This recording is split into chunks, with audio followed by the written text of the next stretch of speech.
I just felt like in a game of this importance against one of the top tier teams in the league, that we just didn't bring enough fight and effort for much of this game, and I think that's the biggest disappointing thing for me. I also felt like we had more let down defensively than we've had in a while. It's not often that somebody comes in and shoots over 50% on our home court. I just didn't think we had the urgency, the focus, and the effort to play well enough defensively to win this game. Proud of our comeback. Certainly it was great to see us kind of switch the gears there and get the game close. But I think obviously there was too long of stretches where we weren't like ourselves and we got ourselves in too deep of a hole. Great start defensively in the first quarter. What changed in the second?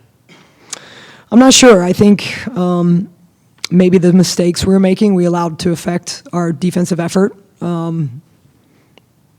Because I'm not really sure. I agree. I thought the first quarter we were flying around. We were getting obviously a lot of stops. We held them to 9 points. And then I think, this team has really struggled emotionally when we've had bad streaks. And we came out in the second quarter and had a lot of turnovers, which led to transition, easy buckets. And I think, we allowed the emotions of that turn to affect our defensive urgency. We shot 48% in the game. Mimi hit a big three there at the end of the third quarter, kind of get us momentum. Leash was incredible in the fourth quarter. Kind of talk about the positive fight, getting back into it, making it a one-possession game. Yeah, we started to press and trap a little bit, just trying to change our energy. Again, I just thought our energy was just not where it needed to be to play a team of this caliber. And once we started to trap a little bit, we got some turnovers and we shifted the energy. And that's certainly something I'll think about doing earlier. Probably should have done that a little bit earlier in the third quarter. But typically, that's not. We don't usually need that. Like, it was just an atypical game for us on the defensive end, and we have to learn and grow from it. Alicia there in the fourth quarter, she had 13 points, 11 of them there in the fourth quarter. Defensively, she was getting some of those turnovers, getting us back.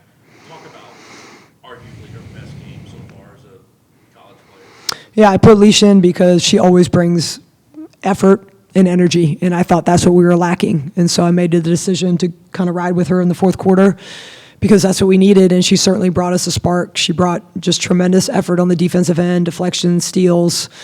She knocked down some shots, and she was the one that really helped turn the tide for us there in the fourth quarter. On the turnover side, 20 tonight. Again, how many were those, that we self-inflicted upon ourselves as opposed to what they were doing on the court? Well, many of those came in the second quarter, and I think, again, ultimately that turned the tide of the game. And I do think many of those were forced. I thought, UTEP got into the passing lanes and we didn't adjust to how they were playing the passing lanes. I thought they did a good job kind of digging on any of our drives and getting their hands on the ball and just causing some deflections. They took a couple charges, which, a team like that, you have to go off 2 feet, and we just weren't disciplined enough to go off 2 feet. And we had a couple of those in the fourth quarter that really hurt us. Extra day off before North Texas comes in for the first time on Saturday. What's kind of the game plan the next couple of days before play for Kay? Well, we have a lot of work to do. This is certainly not the type of performance we would like to have at home. And I think, everybody's disappointed. And we need to regroup and, watch film and grow because we need to play better on Saturday.